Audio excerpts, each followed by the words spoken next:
আসসালামু আলাইকুম। মারুবি কনসালটেন্টে ইউটিউব চ্যানেলে আপনাদেরকে স্বাগতম।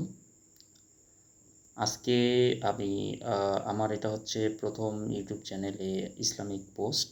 আপনারা যদি আমার আ ইসলামিক কোনো বিষয় ভুল কোনো ব্যাখ্যা দিয়ে থাকি তাহলে অবশ্যই আপনারা আমাকে ক্ষমার দৃষ্টিতে দেখবেন এবং অবশ্যই ভুলগুলো ধরিয়ে দিবেন। আজকে যে বিষয়টা নিয়ে আলোচনা করব সেটা হচ্ছে সাদাকাতুল ফিতরের গুরুত্ব।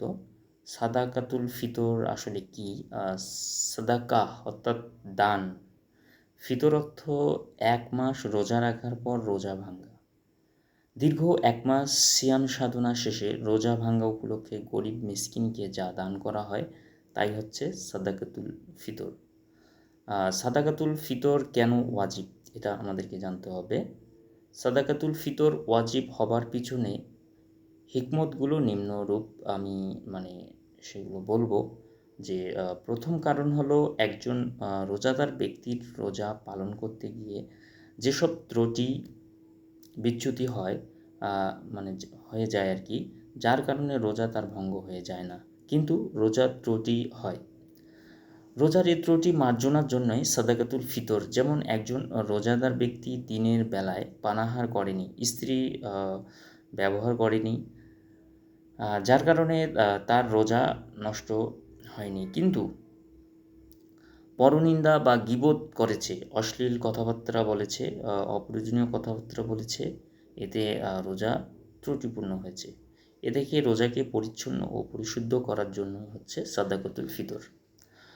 দ্বিতীয় কারণ হচ্ছে গরিব দরিদ্র মানুষগুলো এই সমাজেরই মানুষ। তারা সারা বছরই দারিদ্র্যের মধ্যে বসবাস করে। নিদারুণ কষ্টের মধ্য থেকে তারা কমপক্ষে ঈদের দিনের একদিন যাতে ঈদ আনন্দে সকলের সাথে শরিক হতে পারে, এজন্য তাদেরকে তাদের কিছু খাদ্য বস্ত্রের ব্যবস্থা করে দেয়া।